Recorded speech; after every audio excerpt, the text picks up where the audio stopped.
Le vendredi 11 octobre à Dakar, lors d'une activité dédiée au panafricanisme, l'artiste guinéen Eli Kamano a pris la parole pour discuter de l'avenir de l'Afrique, mettant en lumière la question de l'utilisation du franc CFA et l'Alliance des États du Sahel.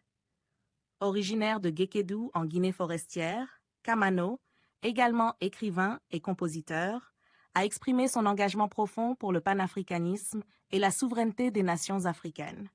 Selon lui, la jeunesse africaine a saisi l'importance du panafricanisme et y adhère de plus en plus.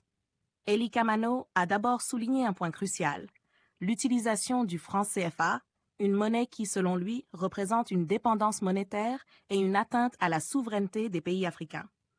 Le franc CFA, à parité fixe avec l'euro aujourd'hui, est perçu par l'artiste comme un symbole d'injustice et d'inégalité. Il a rappelé qu'un euro équivaut à 655,88 francs CFA, un taux qui ne permet pas aux pays concernés de mener une politique monétaire autonome adaptée à leurs besoins spécifiques. Ce système de parité fixe, qui remonte à l'époque du franc français, empêche les États de la zone franc de réagir efficacement aux chocs économiques qui leur sont propres. En plus de cela, Eli Kamano a également mentionné les accords qui obligent les pays de la zone franc à déposer 50% de leurs réserves de change auprès du Trésor français.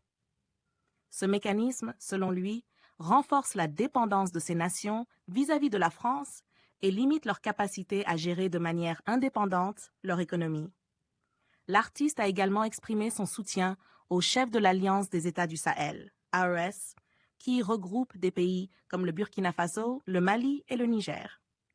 Il a salué leurs efforts pour poser les bases d'une véritable unité africaine, tout en luttant contre les groupes terroristes financés, selon lui, par des lobbies étrangers, notamment français et ukrainiens.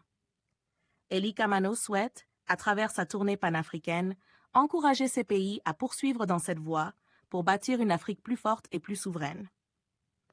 En conclusion, Eli Kamano a exprimé sa fierté face à la solidarité croissante entre les peuples africains, qui partagent une volonté commune de construire un avenir meilleur.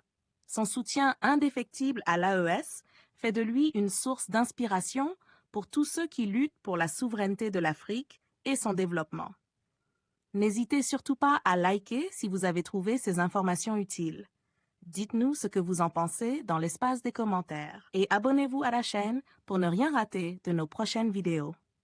Merci.